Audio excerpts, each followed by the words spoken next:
안녕하세요, 성도 여러분. 지난 주일 은혜의 통로라는 제목으로 함께 나누었던 말씀 기억하시나요? 오늘 그 깊은 의미를 다시 한번 되새겨보는 시간을 갖겠습니다. 네, 바리새인과 세리의 기도, 우리한테 참 익숙한 이야기죠. 보통은 교만하면 안 되고 겸손해야 하는구나, 딱 이렇게 생각하기 쉬운데요.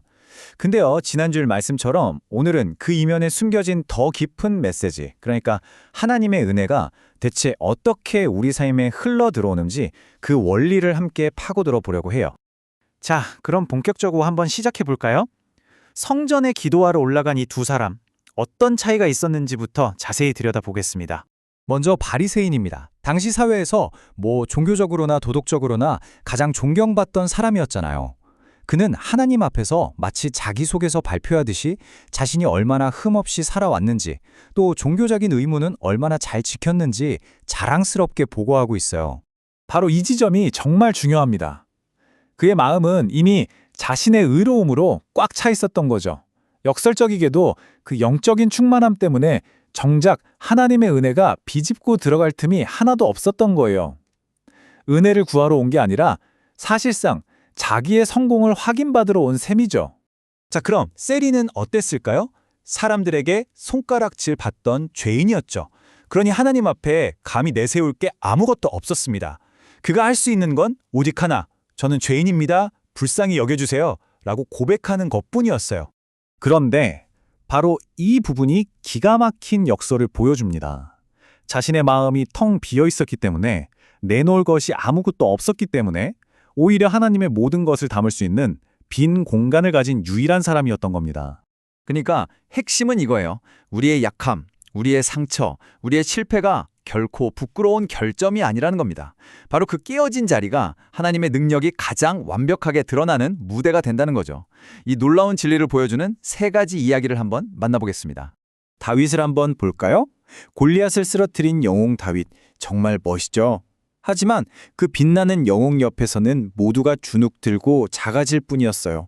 그런데 밧세바와 끔찍한 죄를 짓고 나서 철저하게 무너진 죄인 다윗은 어땠나요? 그때서야 비로소 다른 죄인들의 아픔에 공감하고 그들의 친구가 될 수 있었습니다. 주일에 목사님께서 나누어 주셨던 그 아픈 고백도 마찬가지입니다. 자녀 신앙교육 이렇게 해야 합니다. 확신에 차서 전했던 그 설교가 오히려 자녀 문제로 누구보다 힘들어하던 한 성도님의 마음에 얼마나 큰 상처와 죄책감을 줬는지 깨닫게 된 그 순간, 나의 확신과 오름이 때로는 공감이 아니라 날카로운 판단의 칼이 될 수 있다는 걸 보여주는 정말 아픈 이야기였죠. 다니엘 고틀립이라는 정신과 의사의 이야기에서는 이 원리가 정말 드라마틱하게 드러납니다. 모두가 인정하는 성공한 의사였지만 갑작스런 사고로 모든 걸 잃고 전신마비 환자가 되죠. 그런데 바로 그 완전한 절망의 자리에서 그는 진짜 치유자로 다시 태어납니다. 어느 날 한 간호사가 자기 앞에서 아픔을 털어놓는데 그 이야기를 들어주고 위로하는 동안 신기하게도 자기 몸의 극심한 고통을 완전히 잊어버렸다는 걸 깨달은 거예요. 나의 가장 큰 아픔이 다른 사람의 아픔을 만날 때 바로 그곳에 은혜가 흐르고 진짜 위로가 시작되는구나. 그걸 발견한 거죠. 자, 지금까지 나눈 이 모든 이야기들, 다윗, 목사님의 고백, 그리고 다니엘 고틀립. 이 이야기들이 결국 우리에게 무엇을 말해주고 있을까요? 바로 우리가 어떻게 살아야 하는지에 대한 아주 중요한 방향을 가리키고 있습니다. 우리는 나의 의로움과 성공으로 다른 사람을 판단하는 단단한 댐을 쌓는 인생이 아니라 오히려 나의 가장 아픈 약점과 상처를 통해서 하나님의 위로와 사랑을 흘려보내는 통로로 부름받았다는 겁니다. 그렇다면 오늘 이 말씀을 마무리하면서 우리가 스스로에게 던져야 할 질문은 바로 이것입니다. 나는 지금 내 삶의 자리에서 내 가족과 이웃들에게 판단의 댐으로 서 있는가? 아니면 은혜의 통로로 서 있는가? 한번 깊이 돌아보면 좋겠습니다.